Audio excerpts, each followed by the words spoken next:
Kita awali dengan informasi pertama. Saudara, 137 pengungsi Rohingya yang mendarat di Desa Lamreh, Kabupaten Aceh Besar pada Sabtu lalu, hingga kini masih bertahan di basement Balai Mesraya PMA Banda Aceh.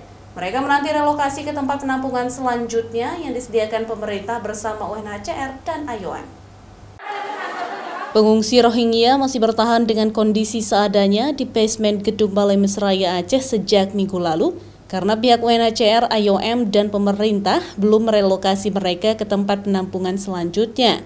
137 pengungsi Rohingya yang bertahan di Balai Mesraya Aceh, sebagiannya merupakan anak-anak dan perempuan. Mereka sangat membutuhkan pakaian dan perlengkapan bayi selama bertahan di tempat penampungan sementara tersebut.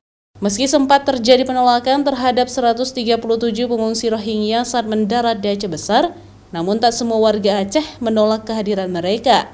Buktinya masih ada juga sebagian warga di kota Banda Aceh yang menyumbang kebutuhan pengungsi, seperti pakaian dan juga perlengkapan bayi untuk kemanusiaan. Baru aja tadi, kumpul-kumpul nggak banyak, cuma dapat berapa. Kita ini personal atau? Personal, Pak. Oh, personal ya. Terus Bu, gimana nih melihat kondisi Rohingya hari ini? Untuk sekarang ini saya lumayan bersyukur mereka sekarang ini di sini dibandingkan yang saya lihat itu di pinggir laut. Kemarin itu hujan lebat ya. Saya tahu yang di pinggir laut itu kalau nggak salah di Pidi ya, di Muara II itu. Ya, Muara II. Tapi kan angin kencang itu jadi memang rasanya memprihatinkan kali ya.